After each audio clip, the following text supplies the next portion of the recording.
All right, we ready to get started? Okay, welcome everybody. My name is Edina Ostreicher and I am the Executive Director for UConn Hillel. We are really happy to have you with us this evening for our panel discussion on Antisemitism Today, and very honored to have our panelists with us tonight to share their expertise during this evening. And I am going to turn it over to our moderator, Gianna Michaelson, who is a senior here at UConn and has been very involved in UConn Hillel throughout her 4 years here and has been serving as an intern at Hillel doing her human rights internship here. So we are really excited to have her with us this evening. So Gianna, I'm going to turn it over to you. Thank you, Edina. Thank you to everyone that's coming out here tonight. We have 51 people so far. That's really exciting. And thank you to our panelists for being here. I'm going to let them introduce themselves in just a second, but we're really excited to have a really high-powered panel at UConn with us tonight. This conversation started kind of earlier on in the semester, and then we ended up seeing a lot of unfortunate anti-Semitic incidents happening on our campus. So this panel ended up being very timely, and we're really happy to be able to have this conversation about anti-Semitism, especially when it comes to college campuses and when it comes to UConn. So we're really grateful that this is happening when it is, even though the circumstances were not ideal. So because of this, I want to remind everyone to just please be respectful during this conversation. Let our panelists have their time to speak. It is their platform and their time to speak. We're going to open it up to questions at the end of the panel and the discussion. So everyone will have an opportunity to ask questions to our panelists and to our experts. To do that, I'm going to ask everyone to message Jackie. So you see her camera's on over there. Send any questions you have directly to her privately so that it's not interrupting the chat during the panel, and our experts over here don't get distracted by questions filtering in. So please, I encourage you to send questions directly to Jackie if you have them, and then we'll touch on all the questions, either if they come up during the conversation or at the end during the question and answer.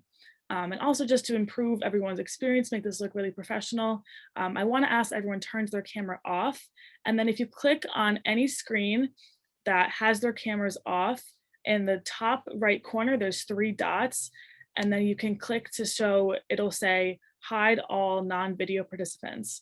So if you turn your camera off and then you click on those top 3 dots in the corner, it'll hide everyone that doesn't have their camera on, so the view for you will just be your panelists. That will just make it kind of more clean looking and you can just focus on them, and then it'll be less distracting for the panelists as well. So I encourage you all to do that.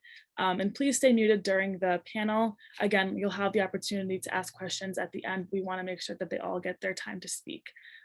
So again, thank you to Hillel for putting this on, to our professors for being here tonight, and to the AEN, which is the Academic Engagement Network that Miriam will touch on more once she introduces herself.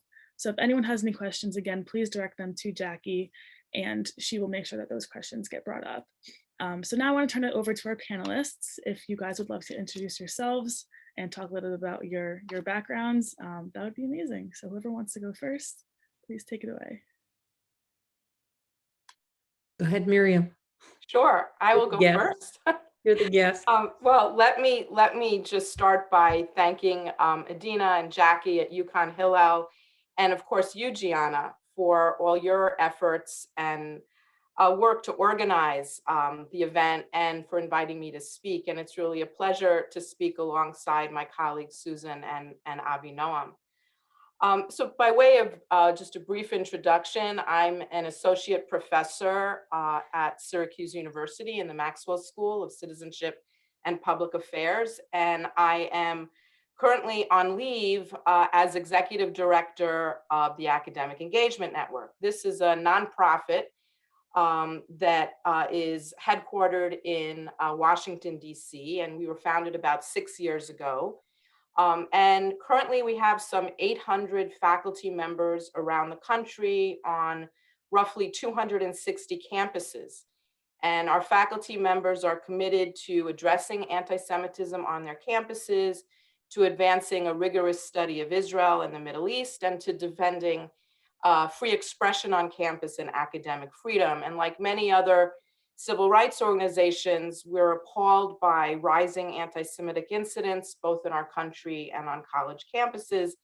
And we work in many ways to address that. We provide campus programming, we help to train administrators to better understand anti-Semitism, and we give faculty members lots of tools and resources.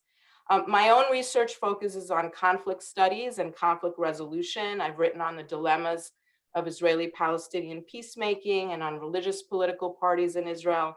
I have a book on the contested city of Jerusalem. And recently, because of my work at AEN, I've been writing more about contemporary anti-Semitism, particularly in the US Academy. So it's a pleasure to be with you all this evening, and thanks so much for inviting me.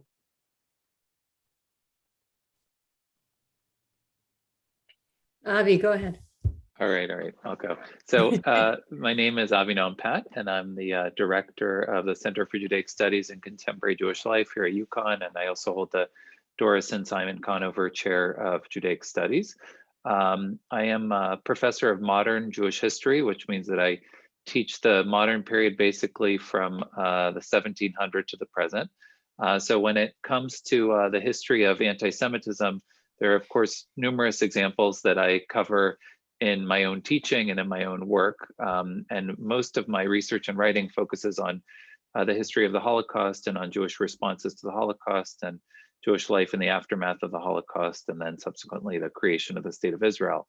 But when I teach modern Jewish history, of course, one of the things that I aim to focus on is that it's important for us to understand this history as not just a history of suffering and persecution, but a history of great thriving and success for Jewish communities around the world, in which they have engaged successfully with life in the diaspora and have managed to thrive despite occasional cases of anti-Semitism and persecution.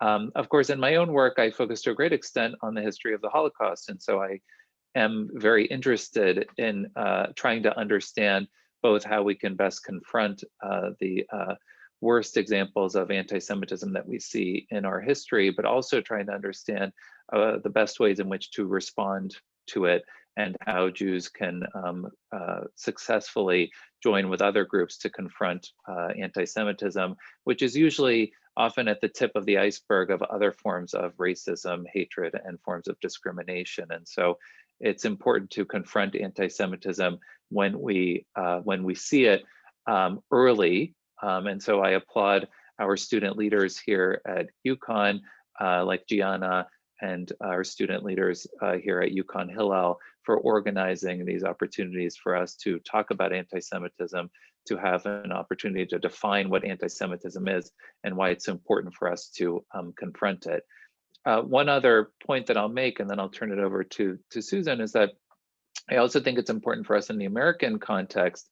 We often have a tendency to focus on anti-Semitism as something that happens to Jews in other countries, and don't necessarily focus on the long history of anti-Semitism here in the United States. And so one of the things that I know we'll have a chance to talk about tonight is also how we situate what's happening in the current moment in the longer history of how Jews in America have had to confront episodes of anti-Semitism in our history here as well. So I'll stop there, and I'm going to turn it over to Susan Herbst. Hey, thanks, Avi. So I'm the least fluent person on here with regard to anti-Semitism, but I know a thing or two about college campuses. So I'm Susan Herbst. I'm a university professor of political science and president emeritus of UConn. And I will talk mostly as we get later into the panel about ideas for fighting anti-Semitism at UConn in particular that I've had. My work is about public opinion in American politics, not about anti-Semitism, but obviously I've given it a lot of thought. And I guess I do have the distinction as being the first woman and Jewish president of UConn. So I will always have that. And it's very important to my identity. And again, have given a lot of thought to the rise of anti-Semitism in higher education in general. At first, I was in denial about it. I mean, for years, and I don't think anybody could be in denial about it now, because we're seeing so many incidents across campuses, and Miriam has the data to demonstrate that. But it's become quite worrisome, especially for us in a place like UConn, where we are so set on diversity and inclusion. So thanks to you two for leading us here, and for Gianna to be the moderator. Thank you for that. And I think we're all really grateful to have the three of you here. I think you all represent unique backgrounds in this conversation. So we're definitely lucky to have the three of you and all your expertise, no matter what field it may be in, on this call tonight. So the first question I want to ask is just kind of to set the fundamentals for the rest of the conversation by defining what anti-Semitism actually is. So Miriam, I'm going to turn to you for this. I want to ask how you define it, what definitions have worked for you and for your work. Great, thanks. So, we often hear that anti-Semitism is difficult to define, and there's some truth to that, because it is, it's hard to come up with a definition that will fit perfectly across all time and place. But that said, I think we can identify some specific features. And for me, I think anti-Semitism is a kind of superstition. It's a conspiracy in which Jews play a starring role. So anti-Semitism is a type of hatred. It's based on a negative portrait of the Jew. Other hatreds are also based on negative portraits. But with anti-Semitism, the Jew is cast as an extraordinarily malevolent and powerful being. So Jews are depicted as degenerates, which is common to other types of hatred, but also as obstructing the natural order of things. Anti-Semitism often involves accusations of Jews as other, that is, outside of society, outside of a particular culture. And frequently, Jews are charged with conspiring to cause harm, blamed for why things go wrong, held responsible and scapegoated for whatever social, economic, or political problems or crises or conflicts at the moment. Jews are viewed as guilty for everything and anything that's reprehensible at a given time.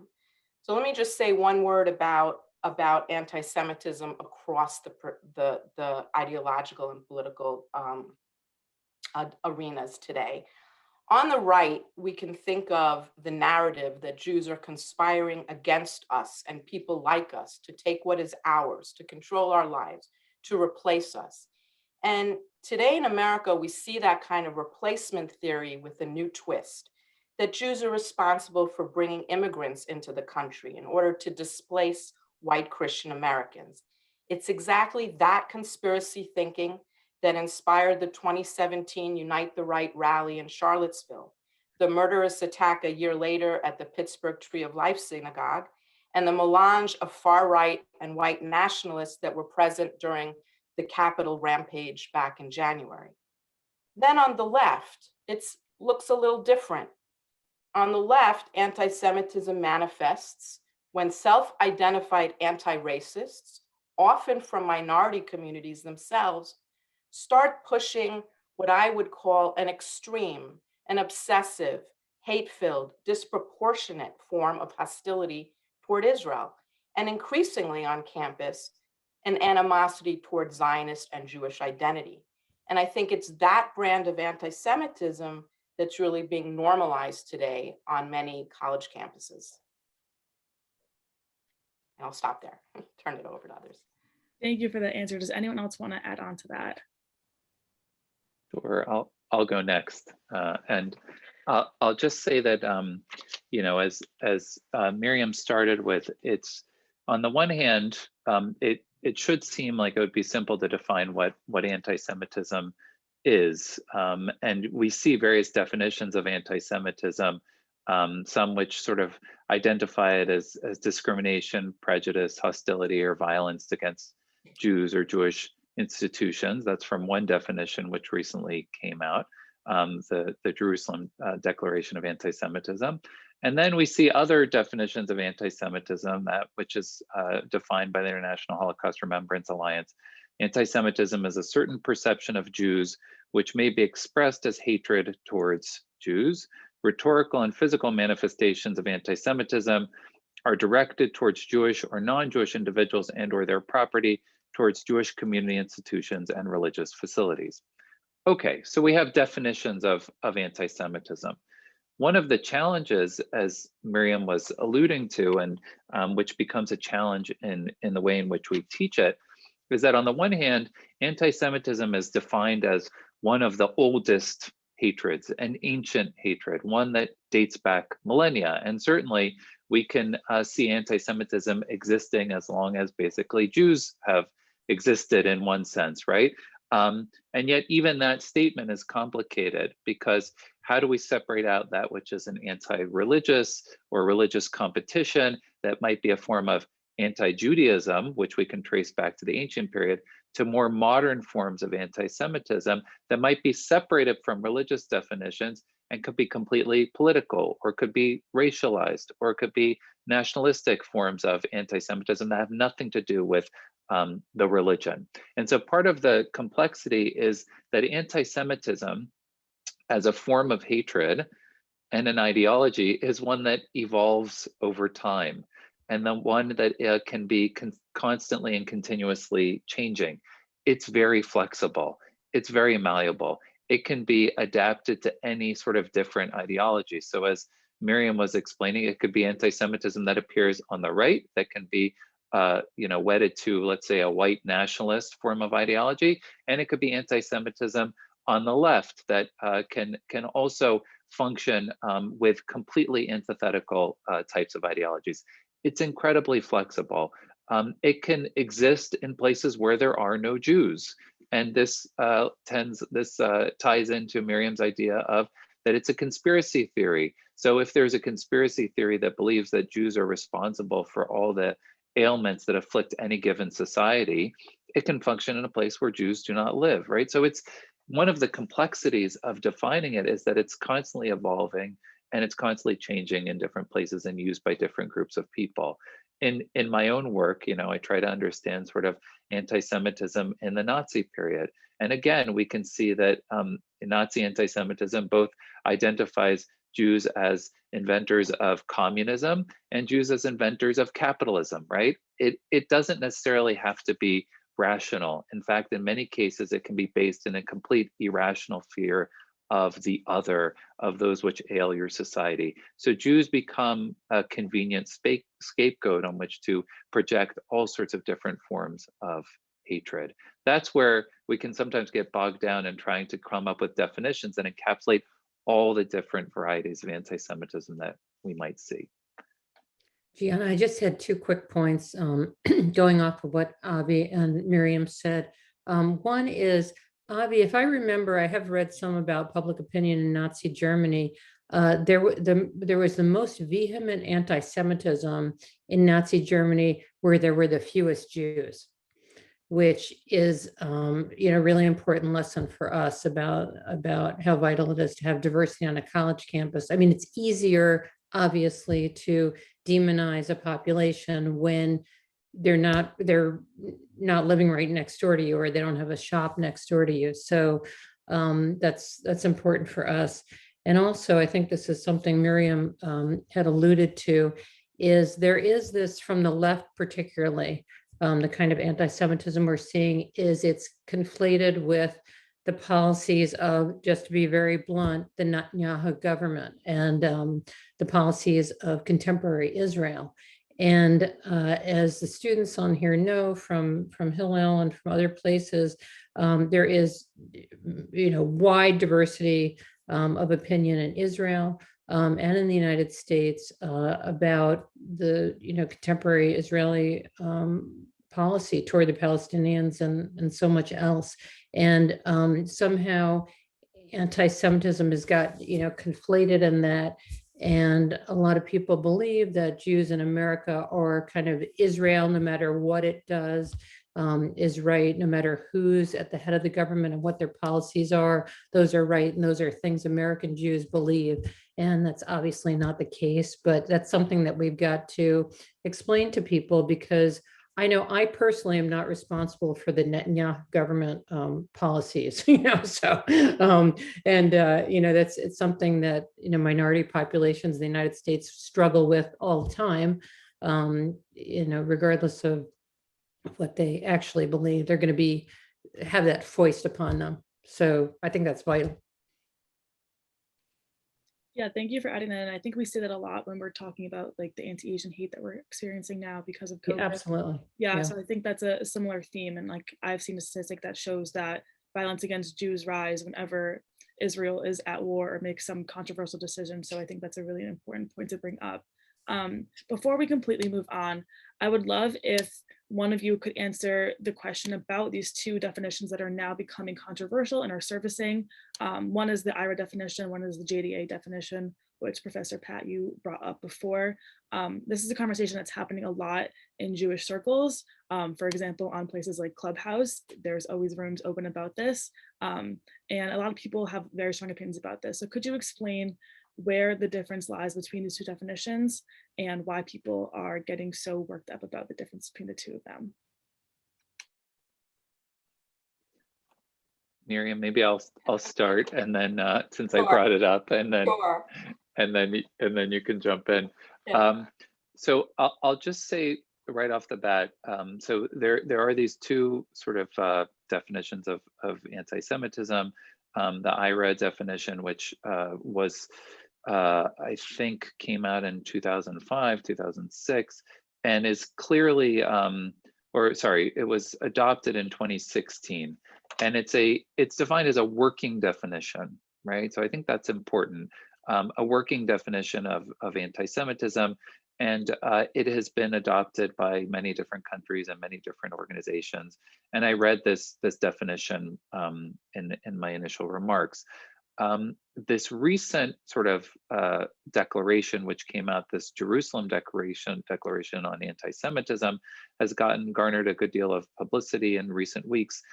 I'll just say sort of I am not a signatory to that declaration. A lot of people have signed on, colleagues of mine who are in the world of Jewish studies or Holocaust studies or Israel studies have signed on. I wasn't part of the conversation, but I wouldn't have signed on anyway, and I'll happily explain why that is the case. I think that one of the problems with these definitions in general is that what they end up doing is you have a definition and then a list of examples of this is anti-Semitism, this is not anti-Semitism. And this goes back to our original challenge of how you define what it is. So the International Holocaust Remembrance Alliance definition of anti-Semitism provides a definition and then makes a number of sort of statements of types of things that rise to the level of anti-Semitism.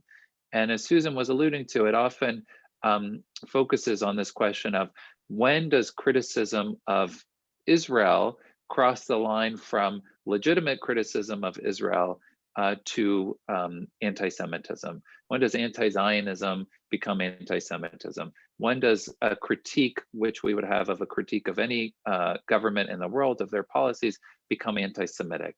And I think one of the challenges which I see happening with this Jerusalem Declaration on anti-Semitism is that the conversation now is not focused on anti-Semitism and not focused on confronting a very real crisis. Let me just state that clearly. I mean, this sort of upsurge that we are seeing in anti-Semitism, not just here in the United States, not just in the manifestations that we're seeing here in the state of Connecticut, but around the world, is a real crisis. And what often ends up happening is we get bogged down in these debates about how do we define it, right? I can tell you, I know anti-Semitism when I see anti-Semitism, and I wish that we weren't spending the time getting bogged down in debates about is it this or is it that. But part of the issue with the Jerusalem Declaration is trying to say, separate out and allow for a space in which there can be critique of Israel that is not labeled anti-Semitic. For me, one of the areas that I find sort of difficult to, and why I wouldn't sign on is, I'm not someone who can advocate, a movement of boycott, divestment, and sanctions of Israel. And mainly that has to do with sort of, I just think that where you cross the line is denying the right of the Jewish people to have the existence of the state of Israel. That's where you cross the line into sort of from legitimate critique to something that becomes not legitimate. And so, but that is where this parsing has taken place. And that's why you have these two different definitions. Miriam, we probably have what to add to that. Right. Yeah. No, actually, That was terrific. And I think you're so right, Avi. There's so much confusion here. And at the end of the day is how helpful is this fixation on definitions for the work that we need to do. You're absolutely right that this is a working definition, and it's called that for a reason. It's supposed to help courts, police do their work to decide when a hate crime might have been motivated by anti-Semitic intent. It's not legally binding, right?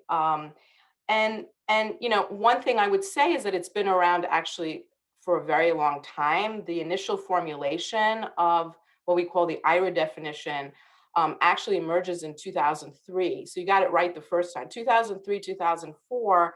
And it was meant to address the increasing attacks on Jewish property in Europe and attacks on Jews in Europe. So, but since then, over time, some 30 countries have adopted it. The US State Department officially adopts it over a decade ago, more or less, under Obama. The Global Imams Council has recently adopted. Muslim majority countries have adopted it. 51 out of 53 American Jewish organizations have adopted it. And then some 500 scholars recently signed a letter in support of the IRA definition. So we have scholars in support of the Jerusalem Declaration, scholars in support of the IRA. And to some extent, it has become kind of an international recognized standard. But the critics are raising an issue for whether it's going to silence or censor speech on campus, particularly anti-Israel speech or pro-Palestinian speech. I think it could be abused in that way. It's a definition. It's not a hate speech code, right? And it can't be used as a hate speech code. It's an educational tool, like any definition. So I think like the JDA, so too the IRA can help alert us to some ways in which talking about Israel can cross the line, drawing comparisons between Israel and Nazi Germany, denying only the Jews self-determination, the dual loyalty charge against Jews. Not all those examples appear in the Jerusalem Declaration, and I think there's been some criticism over that. But at the end of the day, I think, Avi, you're right that certainly none of these definitions are the last word. Anti-Semitism is actually a field of study, anti-Semitism studies. There are lots of other definitions and books and works. There's Natan Sharansky's 3Ds, demonization, delegitimization, and double standards. Erwin Kotler has a rendition of the new anti-Semitism. There's a fantastic new book by Bernard Harrison about social versus political anti-Semitism in his new book, Blaming the Jews. None of these definitions are going to replace scholarship in this area. And I think, in terms of campus, at the end of the day, the problem isn't a definitional one. It's actually one about enforcement, right? And the key question is, which definition can Jewish students use when they're faced with discrimination, or when they're kicked out of student government or told they can't be part of student government because of their Zionist beliefs? What definition, best addresses what we're seeing on campus? And I think that's, that's where we really need to focus our efforts, not on this sort of this haranguing about definitions. Thank you for that. And I will note that UConn's student government did adopt the IRA definition. So there's a big push around the country for universities like ours to adopt this. And thankfully we have, which I think is a really good step in kind of setting that groundwork. But again, the conversation does not need to stop at the definitions. So that being said, all of you mentioned different types of manifestations that we see today of anti-Semitism, but I would love for any of you, all of you, to elaborate on what exactly we're seeing today when it comes to anti-Semitic tropes and the manifestations of this form of hatred, and how has that kind of transformed over time into more recent years. So whoever wants to start, please feel free.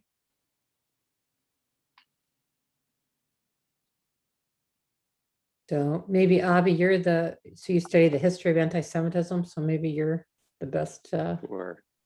All right, I'll start. You do the history, I'll do the current. Okay, sounds good. I'll start and you can fill in the blanks that I leave out. So in terms of the history of anti-Semitism, to answer your question, Gianna, and how the present moment, I think it's interesting for us to, when we take a broader historical viewpoint, to think about how the present moment might fit into a longer history of anti-Semitism.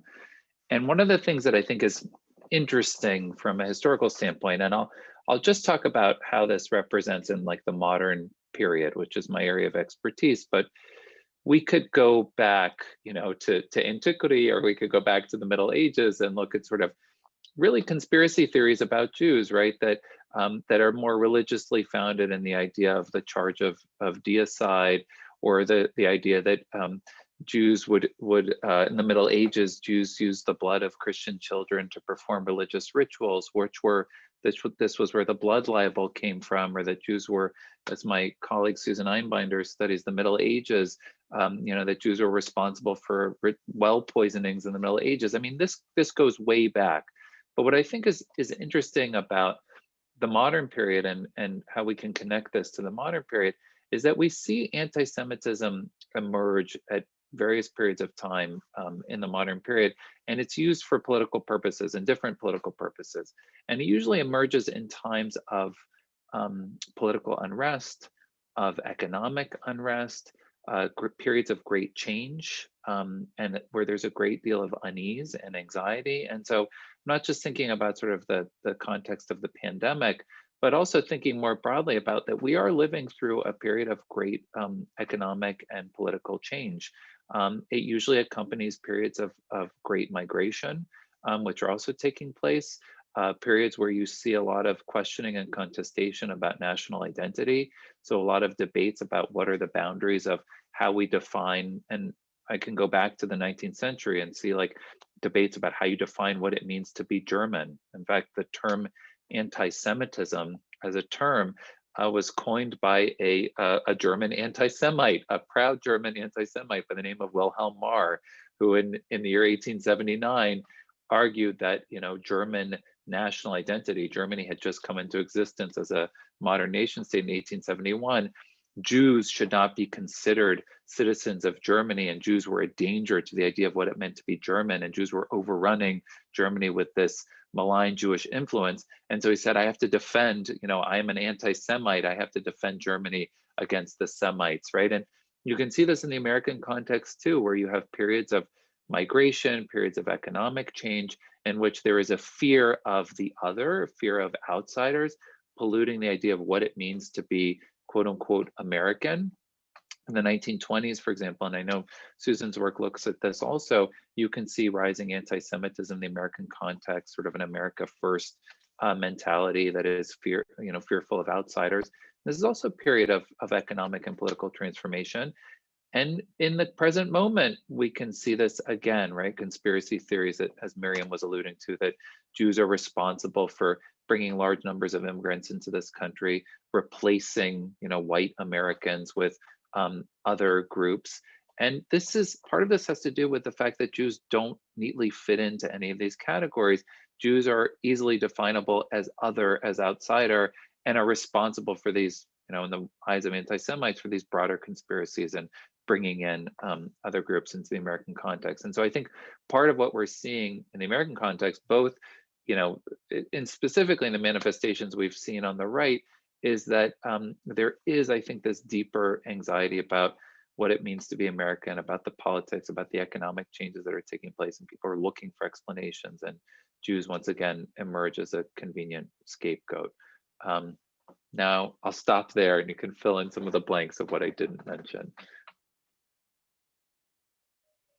Susan, do you want to? I guess I just want to add to what Avi said, and again, taking off on one of his points, is that where the rubber is meeting the road here in 2021 is that while anti-Semitism is a kind of unique form of hate, at the same time it's part of this larger rise of white supremacy. And that's where anti-Semitism and electoral politics come head to head and become inflated and conflated in some pretty complicated ways. So I urge you all to watch Tucker Carlson, who is, to my mind, the intellectual leader of the right now. And he has talked about replacement theory in a very kind of crafty way. The president of the ADL, Jonathan Goldblatt, came out the other day and asked that Tucker Carlson be fired, which is not going to happen, but in particular for his way of getting at white replacement and how that butts up against or includes anti-Semitism. So you need to have a look at, who are the leading intellectuals who are carrying this water. I mean, it's important to look at, kind of really out there right-wing, white supremacist, malicious stuff too. But, everybody can tune into cable news. And that's where a lot of this is happening in code. And it's up to students and to us to talk about how to decipher that code, because again, it has to do with electoral politics and who's going to run this country. Thanks. I would add just on terms of, I have a whole page on the blood libel. So that was where I wanted to go too. And absolutely, I mean, we just see this sort of spike of anti-Jewish hatred in periods of deep dislocation and polarization. And it's also where nefarious actors can play upon that, right, for their own political goals. Of course, scapegoats are also sought during those times. And by the way, that medieval blood libel of Jews murdering Christian children so they can use their blood to bake matzahs, that actually pops up on the internet around Passover time on social media. There's a video called Jewish Kabbalistic Ritual Child Murder, which is an anti-Semitic documentary that's on the internet. It's been viewed, hundreds of thousands of times. And there's a common sort of form of the blood libel blaming Jews for illness and disease, what we call poisoning the wells. So in the 14th century, during the bubonic plague, Jews were blamed. Hundreds of Jewish communities were destroyed, whole families wiped out in massacres. And now you see the same sort of imagery and messaging around COVID. So I just want to take 2 minutes to talk about that because it's been so disturbing. At the start of the pandemic, we started to see social media posts blaming Jews for COVID. So these sort of unhinged allegations that Jews are using COVID to make money or to expand global control. And now in recent months, we're seeing these anti-Semitic conspiracies around the vaccine. And the ADL has been tracking this on its website, so you can go and look at its reports and its documentation. So on the one hand, as Susan's mentioning, there's sort of these crude neo-Nazi white supremacist messaging, trying to convince people that the vaccine effort is a Jewish plot for population control, to alter DNA and to sterilize the white people. I mean, it's like, it's out there, right? But then there's more sophisticated messaging that globalists, people in financial power, the Jews, right, because these are dog whistles, are trying to take away civil rights and liberties in America by preventing the unvaccinated from working or traveling or going to school, right? So look how sophisticated that can be. And it's not only on the far right, we have it in other pockets. The ADL has tracked the Nation of Islam, which has been rejecting vaccine efforts, alleging that they are designed to intentionally harm American Blacks. And prominent leaders in Nation of Islam and various Nation of Islam print and online sources have been implicating Jews in this conspiracy to harm Blacks in America through vaccines. And it really only takes one person to take those messages to heart and then to target a synagogue or to target visibly Jewish people on the streets of New York City. Right? It just really only takes one to hear those messages either on the right or in the Nation of Islam or from white supremacy or militia groups, and then to act on it. So I did want to mention that as well. Gianna, if I can, Go I'll ahead, just add please. Yeah. a point here, which is I think one of the things that's so troubling about the current moment is, so for example, in the Middle Ages, when we saw the blood libel and the sort of the myth of the blood libel spread, that as Miriam was alluding to, and there's a excellent new sort of huge history of the blood libel that Magda Teeter has put out, and she makes the argument that it was the printing press that really helped spread sort of the idea that that Jews were using blood in this way, and it wasn't until that developed that you see this sort of myth spread across Europe with the printing press. Well, fast forward to the 21st century, and now we don't need sort of the printing press to spread conspiracy theories and anti-Semitic ideas. These ideas can spread incredibly rapidly on the internet and through social media. And so this is one of the things that I find most concerning about our present moment, is the degree to which we see not just anti-Semitic ideas, but racist ideas or forms of denialism, and all we talk about anti-vaxxer ideas or COVID denialism, or just any type of conspiracy theory you want to name, and it spreads sort of unchecked through social media platforms.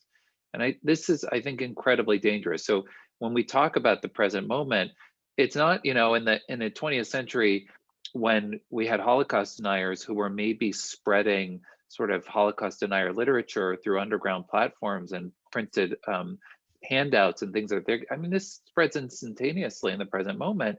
And I do think that, we can think about the responsibility. We saw this with the Capitol insurrection, sort of all of a sudden, this realization that, oh, we better, put some checks on the ways in the type of information that's spreading on our platforms.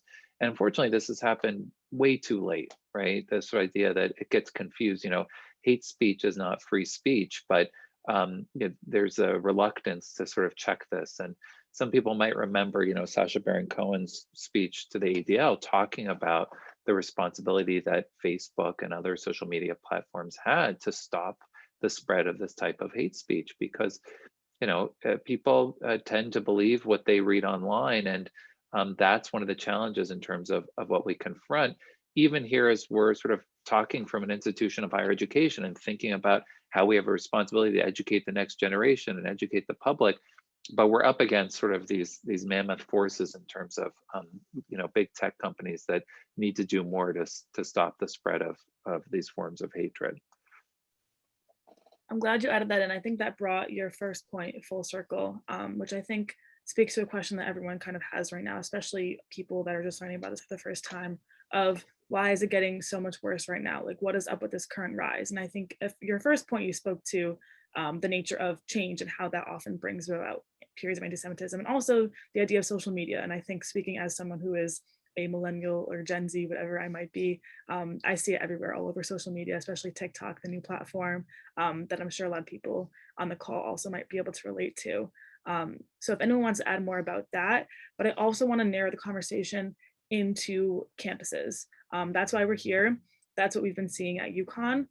So I want to ask, in what ways has the experience of the Jewish college student been worsening? Is that often because of Israel and politicization of that issue, or is it also out of anti-Semitism just more broadly? If anyone wants to speak to that, please feel free. And if you want to comment again on the current rise, that's also appreciated. Yeah, I can start us off on this. First of all, I just want to say that there is no crisis of anti-Semitism on America's campuses. We're at a video, a webinar about anti-Semitism, partially on campuses, but there are 5,000 universities and colleges in this country, and the vast majority are actually not impacted by anti-Semitism. We need to keep the issue in perspective. There used to be quotas to keep Jews out of elite colleges. Now, on many colleges, there are Jewish presidents, like Susan, right? So, I mean, we do need to keep it in perspective. But that said, on a few hundred campuses. There's actually a lot of campuses if you think about it. And these are some of the country's most prestigious and with very high Jewish enrollments. On those few hundred campuses, we do know that anti-Semitism is rising. Hillel recently reported that on the 550 colleges and universities it serves, anti-Semitism has been at an all-time high, 200 incidents last year alone. The ADL has reported a 90% rise in anti-Semitism since 2016 on college campuses. So that's not off campus, that's on campus, a 90% rise since 2016. I want to make 3 points, and this is based on the work that Academic Engagement Network does. First of all, this ties back to Avi's and Susan's point. We are seeing an uptick in far-right targeting of campuses, and UConn is not unique in that regard. I know you've experienced this targeting. It's coming from the outside. We have swastikas, etched on bathroom stalls or on the side of dormitory halls, or flyers that talk about the Jews driving globalism and destroying white man's America. So we have that, but it's vigorously condemned inside within the university. The second thing we're seeing is what I call a pernicious form of anti-Israel activism that is increasingly involving attempts to exclude Jewish Zionist students from campus life. And we are seeing that. It's being reported out by students and by faculty that on a growing number of campuses, Jewish students are being told that because of their Zionist beliefs, they're unfit. They're unfit to be part of student government. They're unfit to participate in causes, whether it's Black Lives Matter or prison reform or women's rights, or even tuition reform or fossil fuel divestment. They are told you have to disavow your Zionism before you can take part, before you can participate. Emory University scholar Deborah Lipstadt has written a bit about this. She's interviewed students and she's talked about it in the context of her own campus, that Jewish students today are a bit like the Marranos of yesteryear, where they feel like they need to hide chunks of their identity in order to fit in. So it's not really about Israel demonization or delegitimization, which happens, but it's about Jewish kids, right? It's about you, Gianna, and your peers, Jewish students being labeled white supremacists, racists, imperialists. And it's not only peer-on-peer harassment. We're seeing this bubble up from faculty. We are seeing some faculty, it's not a pandemic, but we are seeing faculty openly saying that Zionism is toxic, that Zionist students should not be welcome on their campuses. They won't write letters of reference for students who want to study abroad in Israel.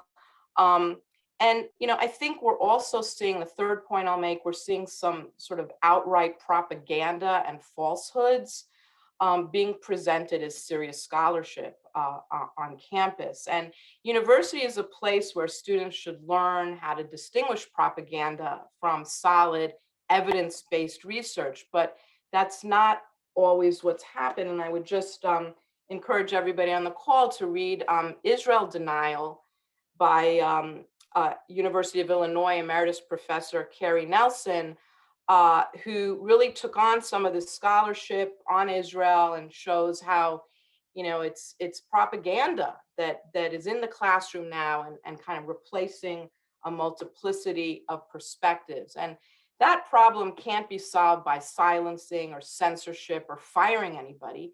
What you need is more courses, more hires, and also sometimes to expose it and to criticize it and even to condemn it. And I'll just say one more thing and then I'll turn it over to Avi and Susan. I think this is to your point about how do we distinguish anti-Zionism and anti-Semitism. I think there needs to be a better understanding that it's obnoxious to be told as a Jew that you cannot be fully Jewish on campus, that you can only be the kind of Jew that has to demonize Israel. Because for a majority of Jews, not all Jews, but for a majority, Zionism, Israel is essential to their identity. It's a key to their Judaism. And if we said Jews should stop observing the Sabbath or should stop eating kosher, we'd say there's something bigoted about it, right? There's something discriminatory about insisting on that. So why should it be any different when we demand Jews to disavow their Zionism, right? So, I think anti-Zionism, there's a place for it in the scholarship, there's a place for it in an academic classroom to talk about the early period of pre-state Israel, where there were anti-Zionist movements. We talk about that in an academic setting, but that's not what's happening on campus. What's happening feels very intolerant. It feels very offensive. Anti-Zionism on campus feels a lot like an attack on Jewish identity, even if that's not the intention of the speakers. And so it's really important for, I think, administrators to understand how Jewish students are experiencing this. I'll just jump in quickly. I'm glad you brought that up about the intention might not be necessarily to attack the Jewish identity, but it's experienced that way by Jewish students. And before we have the next comment, I want to just remind everyone to please message Jackie any questions that you might have that come up, and we'll answer those after we finish this question. And I want to take it to whoever else wants to comment on that question. And if not, I have another one ready as well.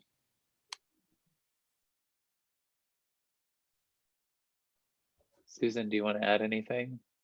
No, but Gianna, do you want to talk about what we can do going forward, or are we not there yet? I don't want to rush you. Great. That was You've been doing such a great job. Yeah, Professor Elman already kind of brought that up a little bit, so that's definitely the natural next question. So if you want to speak to either just the why or the what to do about it, please feel free. Yeah, I mean, I think it is really good, as painful as it is, to focus the campus discussion on particular issues like the painting of a swastika, for example, because I mean, the truth is that even the word Zionism and certainly anti-Semitism, getting too tied up in what those mean, and people don't mostly know what those mean. I mean, most people on this call may, but large majority of people aren't thinking about it much. So it's good to always, and that's true for any kind of active hatred on campus against any group, is to focus on a specific issue and then, go broad from there. But I'd be careful not to, as you're advocating on campus or trying to make changes, start with definitions, because that's a kind of a different level of sophistication. And I do think too that whether it's anti-Semitism or racism, you're not really on campus getting to the people that need to talk and need to learn by holding an event at Hillel, for example, or at the student union. I think you got to go where people are, for example, in their dorms, to have difficult discussions about anti-Semitism. People are, they're busy doing their thing. And so to hear talk about anti-Semitism, the student union, it's like, they may not have time or room for that. But I think difficult conversations always need to be taken to where people are comfortable and where they live. So if you haven't done that kind of thing already, I think about it. I have a couple more ideas. Should I keep going? Okay, you can shoot them down. I think that, the truth is, as Miriam said, on the one hand, there are a lot of policies of the state of Israel that I do not agree with, and a lot of Jewish students on campus don't agree with. But on the other hand, we feel like Israel is really important for us. And I think a lot of people who aren't Jewish don't realize that we think of Israel as like the only place we can go for sure should anti-Semitism break out in our nation or across the globe, as it has throughout history.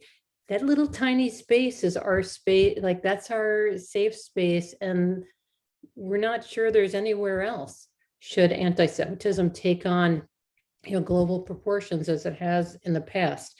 So I think, that said, it would be really good to start to focus students on what's great about Israel.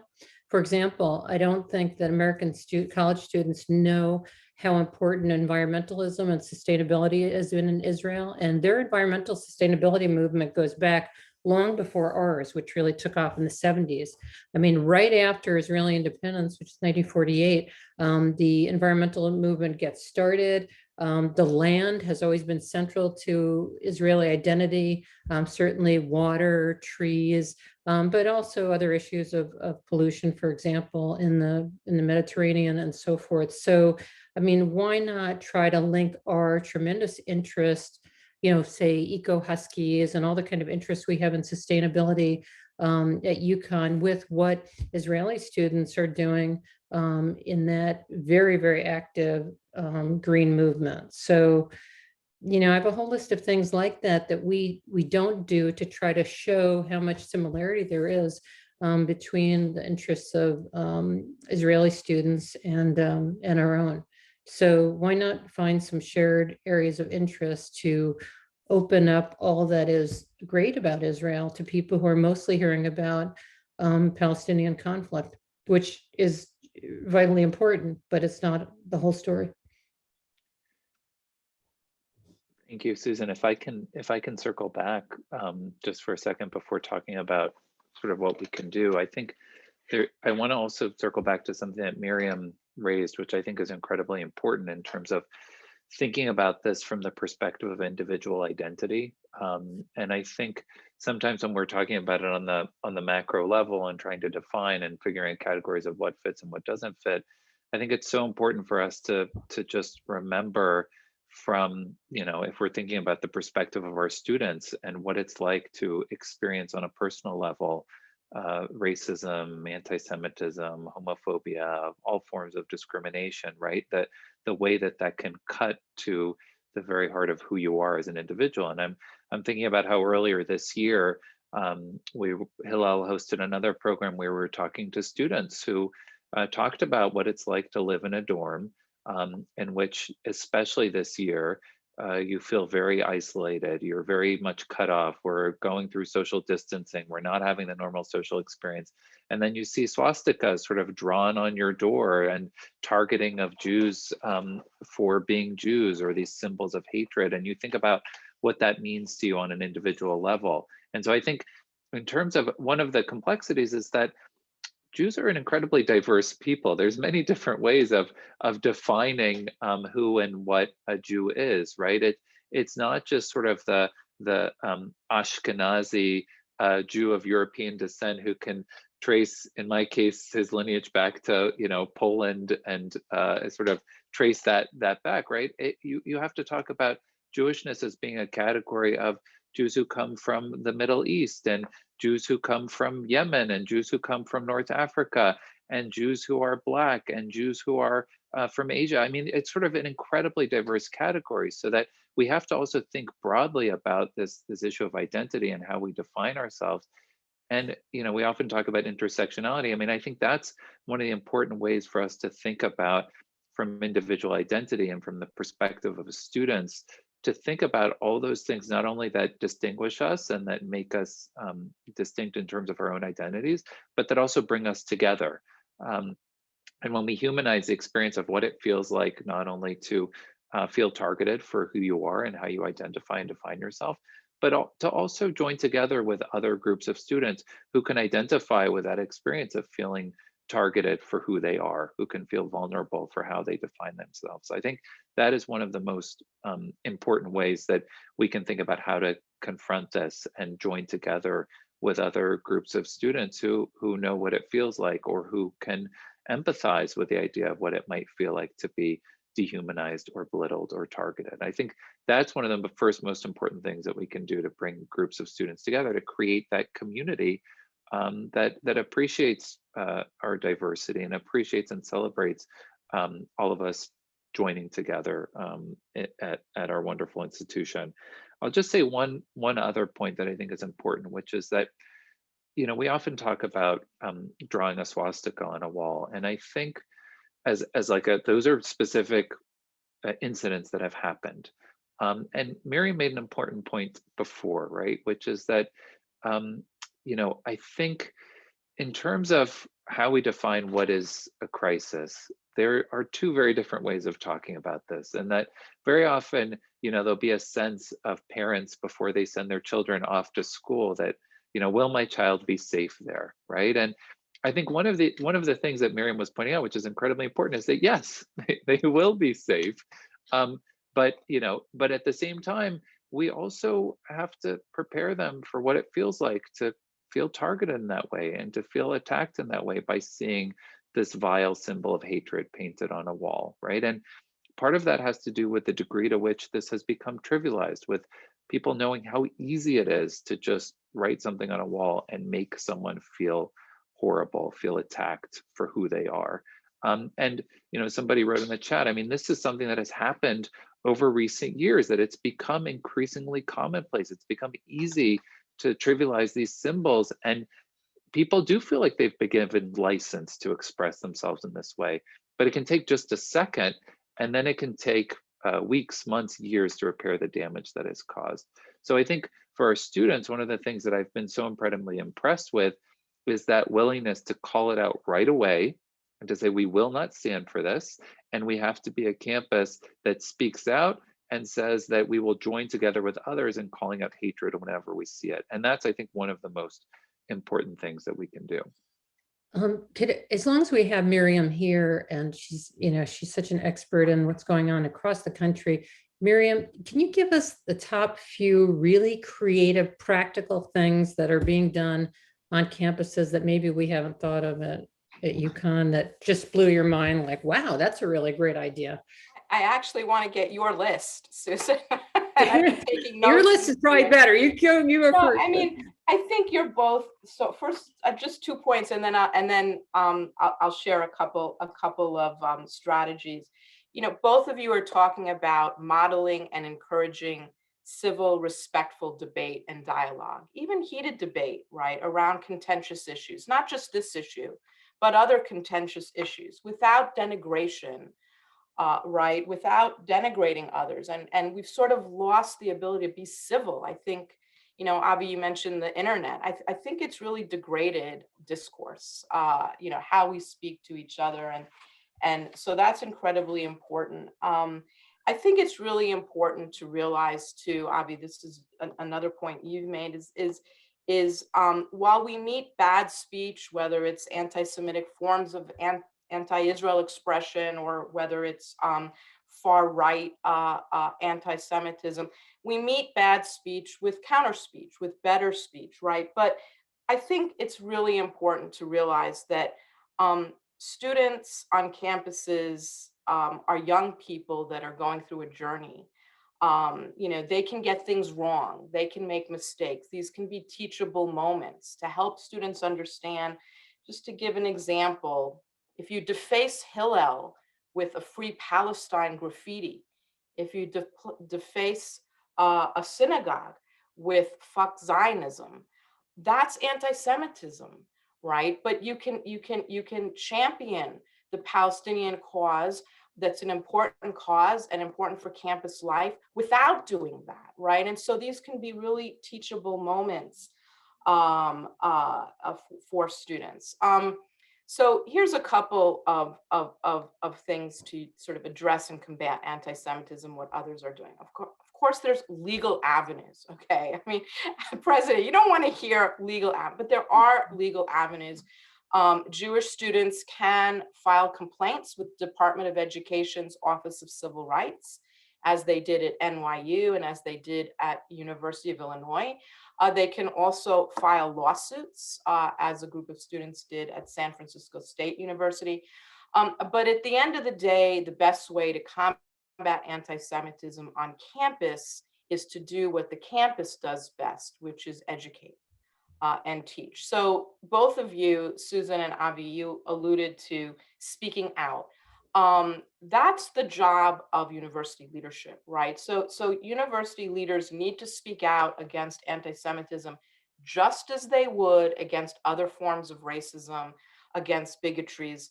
No double standards. That's what we have to insist on, right? There needs to be equal treatment as a shared goal. Obviously, there needs to be some education for students and others around what is conduct and what is protected speech, right? So vandalism, shouting down speakers, assault, pervasive harassment, exclusion from campus life. None of that is constitutionally protected speech. So that's important, a piece of the educational component. But universities need to recognize anti-Semitism. They need to speak out like they would against other protected sexist or racist speech. The other thing is anti-Semitism awareness training. That should be mandatory in anti-bias awareness training at the freshman student experience, but not only for students, also for staff, also for mid-level administrators. Hillel International and my organization, AEN, just launched 2 new initiatives to help mid-level administrators better understand Jewish concerns and needs. And the last piece is the faculty piece. I'm head of an organization that is faculty centered, and faculty are not always aware. I know I didn't get a course. I'm supposed to know from osmosis what academic freedom is and what my rights and responsibilities are in the classroom. There's all sorts of training that needs to happen for faculty so they know that you can teach a course the way you see fit. It would be great if you could provide viewpoint diversity in your course, but you don't have to balance your course. The AUP doesn't require that. But faculty should know you could be removed from teaching that course if your peers, faculty peers, deem that you have become an ideologue and that you are indoctrinating and politicizing the material to fit, your pet perspective, which you have every constitutional right to share off the classroom, right? Outside as a private citizen. But in the classroom, there are responsibilities to the curriculum and to the profession. I can tell you as a faculty member, I never got that training. So I think that's another area that could really use some improvement and some help. Thank you for that comment. I want to be mindful of everyone's time. So I want to offer up the floor to either Dr. Herbst, Professor Patt, if you want to add any final comments. But then if not, I'd love to speak a little bit about what's going on the UConn side from my perspective as a student, and then we can go to final remarks as well. So Hillel has been doing a lot of work in the Jewish community in general, behind the scenes, both before everything came and surfaced this semester with the anti-Semitism that has happened, and afterwards in response to it. And I think what's happening right here with everyone that's present right now is one component of this, that is the education that we've all spoken about tonight. This is one step towards that journey between becoming someone who doesn't even know what the word anti-Semitism is to having that word in your vocabulary and becoming more aware of who the Jewish people are and this hatred that's experienced around the country, across the world, and at our campus at large. I'm happy to say that we also hosted a training for Res Life last week. So this is really exciting. It was the first time our ADL representative have ever done any kind of training for Res Life on a college campus. So that was huge. And it was all focused on anti-Semitism. It wasn't just mixed into a big pot of like all the hatred that's experienced in the world. It was unique for the Jewish experience. So that was huge. And we see the petition that's been circled around to encourage UConn to have that 1 credit course about anti-Semitism, the same way that there was one about anti-Black racism when the Black Lives Matter movement was taking off across the country. So that's still in the works as well. And hopefully that comes to fruition. And we see a lot of other efforts by UConn students serving on panels that share their Jewish experience and what it's like to be a Jewish student. And I want to also just kind of circle back to what I believe, I'm not sure who said it, I'm sure we all said it in different ways, but the idea of learning about the Jewish people and their history, not just the anti-Semitism that's experienced, because it is a beautiful history. I believe that was you, Professor Patt, that brought that up. So I encourage you all to find the Jewish kids on campus and ask them about their own stories as well, and learn a little bit about the culture besides just anti-Semitism that is experienced by the Jewish people in America. I'm also in the works making a video series that's kind of like a crash course-esque style to educate people on anti-Semitism that hopefully will be used throughout the university as a way to kind of educate people on this type of bias. And I'm sure there's a lot more going on as well. So I'm going to offer the floor back up to our panelists to have any final remarks. And I just want to thank you all so much for sharing your insight and your expertise from all different perspectives. And I think I can speak for everyone when I say this was like really insightful and we learned a lot, and it's a really awesome conversation to be having right now at UConn. So thank you all for joining us. I think that was a terrific ending, Gianna. You're amazing. You're amazing. Thank you. And I'll echo that. Thank you so much, Gianna, for organizing this and for all of your work, and really to UConn Hillel and to our student leaders for your work and your leadership to confront a very real challenge, but to also show sort of what real leadership looks like. So thank you for all of your organizing. And I'll just echo your point. Yeah, I think I agree. It's incredibly important. It's important not just to teach about the history of anti-Semitism, but also to teach about sort of the broad range of the Jewish experience throughout history. And we have lots of classes that we offer through our Hebrew and Judaic Studies section and LCL and through the Center for Judaic Studies on that sort of diverse nature of Jewish experience throughout history. And I think that also will help us to understand, right, that you know, what it means to be Jewish, what the nature of the Jewish experience has been, that it's not just you know, important to focus on suffering and persecution, but also to celebrate the contributions of a minority group to creating a successful society. And I think that can help us appreciate what we want to create here in our state and in our country, right? Which is to celebrate the contributions of everyone to making this a better country and a better world.